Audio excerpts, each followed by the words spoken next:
Flip Pop Radio, SDJ, Stefani V. Stephanie is What's going on, John? in New York City as we speak. Hey, what's the tone like? I've been reading all over the internet. Just got the verdict handed down. Eric Garner, the young man that was strangled by NYPD. Man, I guess his death. Yeah, I just walked back to the apartment, and I feel like it's about to go down here. So basically, the police officer no one's been indicted. The guy is going to walk. Yeah, the grand jury. And it's so ironic how it's the same, like, 2 weeks after they did the Mike Brown case? Like, really? Yes. And so, tonight is the New York Rockefeller Center Christmas tree lighting, and supposedly that, people are going to be rioting and chanting "No justice, no tree," which is supposed to be nationally broadcast. So it's going to be interesting to see, what's going to go down. And, I'm a little scared, too, like, just with everything that's been going on. And you know how New York gets is, but of course, people do need to stand up and fight for what's right. And obviously, it's just a whole nother, it's a negative situation. Yeah, it's like sad. It just makes this race war even worse. Like, I was just thinking this morning, it seems like the country is so tense right now. And it's just so many. We're picking any case, any situation, and turning it into taking a small molehill and turning it into a big mountain. Even though in cases like this, we saw the video with Eric Garner, we watched it. In cases in Ferguson, there was no video, so we didn't really see what was going on. Yeah, exactly. So now it's just injustice. Okay, yes. Obviously, I haven't commented or quoted on anything in my Brown case because I've just stayed neutral. Like, I don't know the facts, and facts are, yes, and fact is what it is. But this is just... You know what? I don't even know if it helps us even commenting because, it's kind of like, hey, what do? We just stay neutral. I'm numb to the situation. I think I'm just going to stay neutral. Exactly. And that's what I feel like. I'm just numb to the situation. My comments, my Instagram quotes, my posts. It's like, you know what? I think people are watching this. I'm not changing anything by, quoting and I'm not. That's not helping anything. That's not helping the situation. You know what? I realize... And what I prefer to do is something to help, but I don't know what that is yet, John. I mean, does anybody know really what we can do to make change to help? I don't think anybody does. I don't know. Only thing I just going to do my part. And I realize that I may be a menace to my friends on social media. Like, that's not black. Exactly. That's not black. Exactly. You know what I mean? Like, I may be the guy. I don't want anybody to disagree with what I believe or what I feel, because I would have to pick up the phone and call them and probably bitch them out. So it's like, I keep my opinions to myself, and I know how I feel deep down. And again, like, I want peace. I want change, and I want peace. But you know what? I have a lot of friends I have a diverse set of friends. And even my friends that are not black, they're speaking out on social media. They say they want to march and they want to speak out too. But see, they are of my generation, so I understand them. But we got to get others involved. That's where the gap is. You've seen what, Chris Rock, what he said. It's like, it's not black people that haven't changed. It's white people that haven't changed, and that haven't moved forward. We haven't progressed. And I've discussed this with my mom. I was like, it's not our generation. It's your generation that's holding us back. Holding it back. From progressing and change. I was like, so until we get rid of y'all. Hey, but you know what? Their generation is still thriving and working. Like my dad, my stepdad, all of these guys, man, they still up and running. So, hey, but they still old. They got a different mindset than we do. So they're still in charge. It's kind of like, what do we do in New York City? I want to see what's going on. I'd be interested. Let me know what the tone is. I know you're going to be... New York is so diverse, which is the great thing about New York City, is that it's every single race comes together here, and it's so diverse, and it is a good thing, and there's tons of tourists here because people come in for this. The tree lighting of New York City is huge. So tourists come in, and it's going to be really interesting to see how they're going to handle this, because New York, it could go down in any second. And so stay tuned. But I'm at my apartment. Okay, well, you know what? Be safe. I know you are gonna be out and about in the city. Call me tomorrow if you're in the city and anything. I will. Anything All right. good happens, newsworthy. All right. Bye. Take care. Bye. Peace. On the phone in New York City right now, Deidre Gary. What's up, Deidre? How you doing? What's up, John?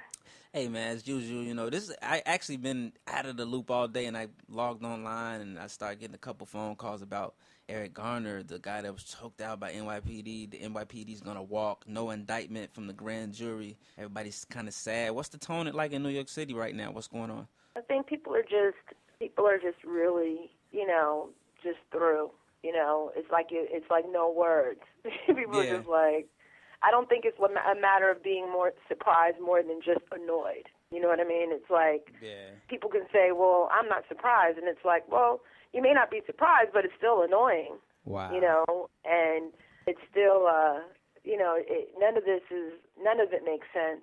And I feel bad for for other cops. I have family members and friends who are in law enforcement. Yeah. And there's, and cops I've come across. Exactly. In my path, and there's a lot of good cops out there. Their job is going to be so much harder now because people are going to start really doing some really, unthinkable things. Yeah. Just to protect themselves. Like, well, they're just a regular person walking down the street. I'm not. It's like Sean Bell all over. It's like we could go down. We got 10 names in New York City. We could just keep hitting them in the head with, as far as New York City police officers getting away with murder. So right. So we could. I mean, it's not like we're not jumping on the bandwagon just to be trying to pissed off about this Ferguson situation. Man, this history has been long gone in New York City for so long. So that's what makes it even worse because it's just right after the Ferguson and I think people are just just really tired. Yeah. And they're talking about putting putting cameras on the cops, and it's like, well, what's that going to do at this point? We see that it didn't do anything. I mean, when someone videotaped it didn't matter. You're going to put a device, that device can't be destroyed, or is it going to be satellite? How they going to get the video? Is it well, they're going to, I think they're, President Obama had passed, he had approved for money for there to be a budget for cops to start having body cameras. Yeah, they didn't really specify what type. Like GoPros. They're like GoPros. They could be destroyed or like got a little memory chip or whatever. I switch out my car. If I do something crooked, I switch out the card, then what? Right. So, I mean, at the end of the day, it's like, okay, it's, whatever steps we're trying to take, okay, let's take them, but then you have to think about what the end result is. I mean, this situation is a clear example of whether or not would it even matter at this point, especially now that you're eyewitness, now you see it. Yeah. You saw what happened. You know what I mean? It's like you saw everything. That's okay. You know what? It's you see everything from with Eric Garner. Rest in peace. I actually was able to look and see him from the time he was living, from the time the police officer got there, and watching him die. Mm-hmm. And no indictment, no justice. So and there's video proof right there, Deidre. So my point is, what do we do from there? And I mean, that's just if that can't get a person indicted, I mean, I guess there is something that we're missing out on. And if they're protected by that shield, hey, they're protected by that shield. I guess there's nothing we could do. That's military. They're starting to go into a whole different realm of society now because we're starting to feel like we can't trust the police officers in certain situations. Well, no, you can't trust them. You just don't know what you're going to get. You don't know what kind of hands you're going to be dealt. What happened last week with a young man that unarmed? Was he armed or what happened? A young man just got killed. 22. The 12-year-old, the one in Cleveland that got killed. No. This just happened. Gun? This just happened in New York City. A killing happened about a week and a half. Let me see. The one that was in the stairwell. Yes. The one that happened in what the happened house. with that? Because I was just I didn't. Somebody. He was just in there, and I guess the cop thought I don't know what the cop thought, but something went off on his gun and ended up shooting him. Yeah. See. And I'm like, that doesn't make sense. So I guess we could just send everybody back to basic training. Maybe they, just like let's just start over with the basics, So like we could get that over with. Cats are getting licenses to kill. Yeah, like back to the police academy, please. Like you got to learn how to shoot. Like I mean, if you don't pass the test, because a lot of these, it seems like they just knee jerk reactions and trigger happy. Even the one in Cleveland, I watched that video today, and I felt this little guy, I don't know if he was crazy or what. You know, everybody in the hood, you go over, you find these little crazy kids running around the neighborhood. You know, they got these little toy pistols and stuff. So this guy, he doesn't know his neighborhood. He don't know where he coming, and all of a sudden, you know, this 12-year-old boy loses his life. And that was a shame right there. That hurt me right there. Yeah, that was a hard one, too. I mean, it just... That was a hard one, man. And then, because I hear the guy on the phone saying it could possibly be a fake. But the guy wasn't, he got the police called on him. It was the guy that was scared. The guy said, "Oh, he's scaring people," but there were no people around. I guess we didn't see any people on the video, but I didn't see any people. Yeah, but yeah. So but it was still a toy gun. Yeah, exactly. So I guess we don't. Yeah. So as a cop, you pull up. Hey, man, what are you doing? You know how you do as a cop. You come up, man. This dude, I don't know. They say he pulled it out. We just can't. So you walking that fine line. That's why you got these kids. I want to go to these schools during my youth summits and talk to some of these students. Say, hey, you got to know how to move. If you was in my family, I'm gonna tell you how you move in the streets. You don't pull out nothing. Watch how you move with the cops. You already know how to get down. You know how to move in the streets. Same way when the police approach you. We don't want no excuses, right? We start training our kids like military. Like, I mean, honestly, you got to really train them to be military-minded and how to move around in the streets around police officers. That's just the bottom line. You know? But, you know, it's just but then you have that other side of it. The other side of it is, well, you could do that, but are you guaranteed? You ain't guaranteed nothing. You're not going to be harmed. Listen, man. Are you guaranteed they're not going to unload on you? You know, I'm living proof. I told you, to this day, down here in Broward County, you know, I got my 3-year-old in the back. He was 3 at the time. So, man, he in the back playing with the iPad. I don't hear them pulling me over because they're not in cop cars. They're an undercover black regular car, like, you know, so it's a van or whatever. So and they jump out. It's about 8 of them. They put the guns up to my head. My son looking at me, looking at them or whatever. He's not even shook, but he just looking like, is this out of the movie? Like, it was something out of the movie, like a SWAT team. Right. I'm like, what happened? They like, you didn't pull over. I'm like, pull over for what? Am I a suspect? What's going on?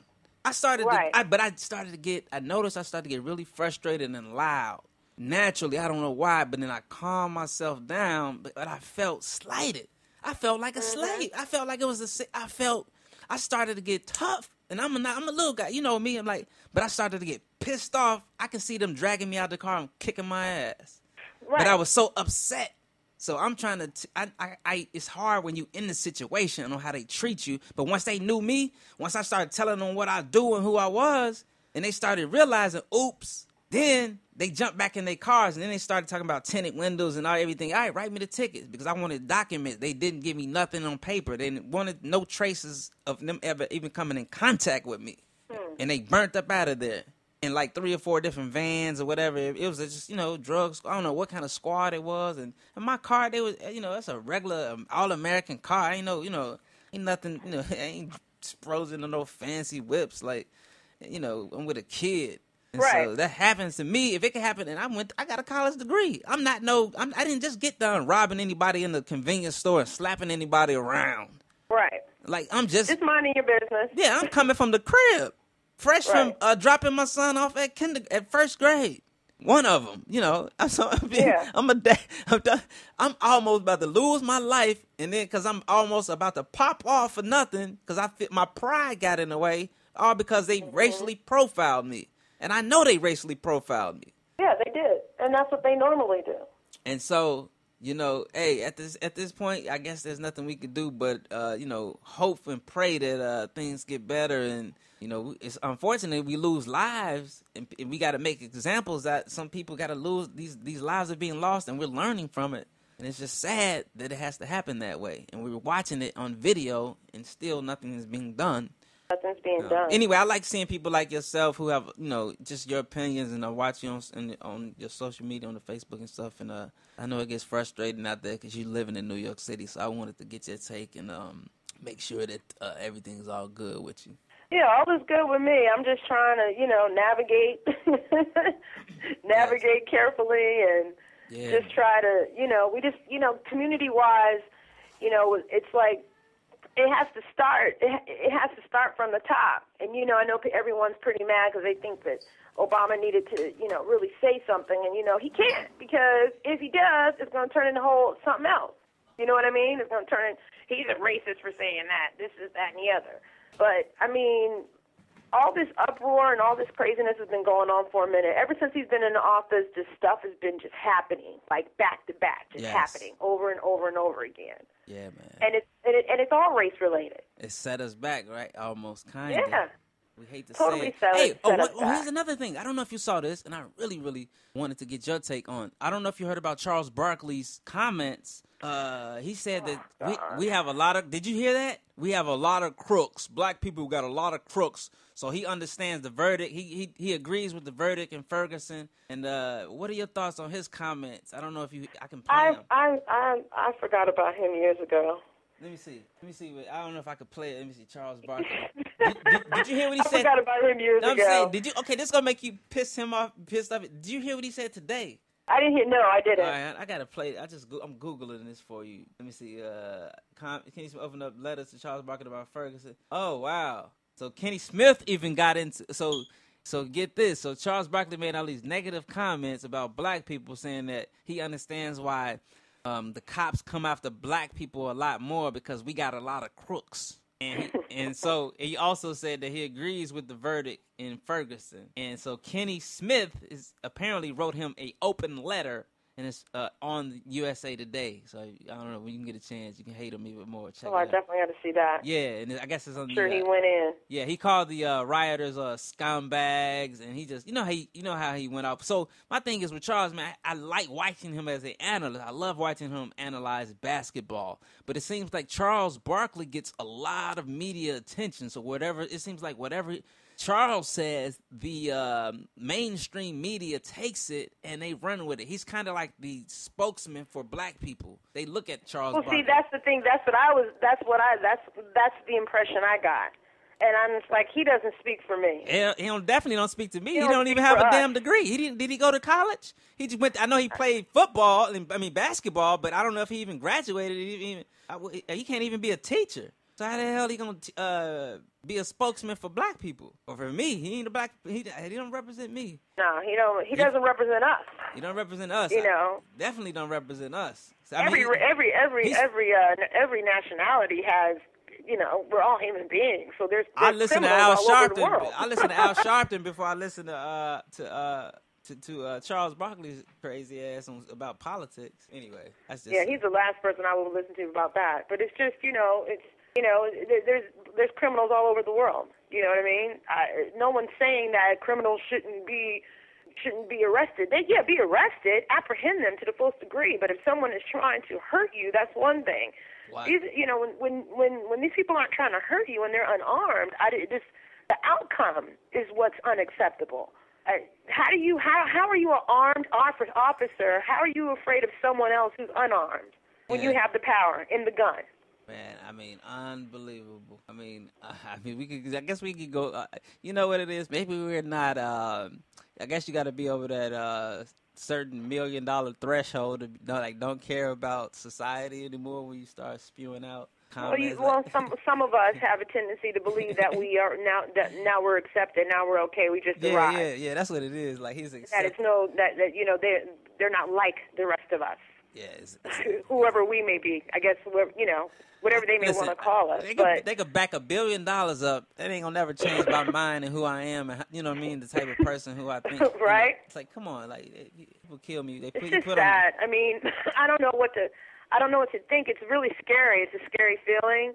It's a scary thought. It's a scary existence. I don't know what's going to happen to our men or just to people, period, who are victims of this type of behavior. It's just, the behavior is unacceptable. Here's what I can say. I guess the truth is, I guess as black men, we do need to get it together more. I guess we got to step it up. Only thing we can do is step it up. Because if the playing field is not equal, we got to be excellent. And so everybody. We always have to be. It's always been that way for us. We've always had to be excellent, while everyone else could be mediocre. Yeah, we gotta. Well, we always. My life. That's how I've been. I don't think I've ever had a job. I always got to sneak in through the back door, take some type of sneaky position, and then show my talent. And then before I get on the on-air job, you know what I mean? That's just how my life is. It might take Hey, that's just how I am. So I never been the one. I just feel like I got to take it. We always back. That's how we are in general. Exactly. Exactly.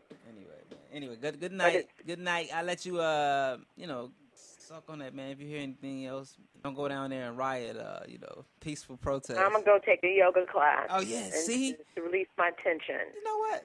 You right on the money. But I'm not talking about rioting with you. You yoga. You are at peace anyway. I go to Bikram yoga, and I let the sweat just release. Okay. So I can function every day and not be on edge. I just think it's sad that our men have to be on edge and walk on thin ice every day. You think if I took yoga, would it help me out? Would it help my stress? Do men take yoga? Can we? Yeah. Black men start taking yoga? Yes, black men take it. Is it feminine or what? What's the stereotype on so can we break all stereotypes? I mean, all men. It could be gay men, straight men. Yeah. All right, I'm just saying. Hey, Oh, they all go. Listen, they all go to yoga. You know how brothers is, man. The first question they go, man, who is that? Who in there? You got to make sure your surroundings is comfortable. You know what I mean? Before you start relaxing. All the surroundings. It ain't gonna be too relaxing if it's a bunch of moaning and groaning with a bunch of strangers that men ain't. Yeah. No moaning and groaning takes place in there. We don't know. You're too busy being in your head to do that. You know what I'm talking about? Don't they chant stuff? Different chants and sutras or whatever. No, we don't do that. Not in Bikram. It's just 26 postures. That's it. You just do the postures for a certain amount of time, and then you go to the next one and go to the next one. So there's no chanting and incense burning or anything like that. I'm in the wrong class. That's boring. Sign me up for the chanting now. I need to. I want the class. I'll be in the wrong class. I think I'm going. Like that. None of that's happening. Yeah, I'm trying to go to some little low key lounge, nightclub, popping. Exactly. Nah. Smoke hookah lounge, hookah lounge uptown. Anyway, all right. I'll talk to you. Take it. All right, darling. Thank you. All right, peace. Okay, bye. What the?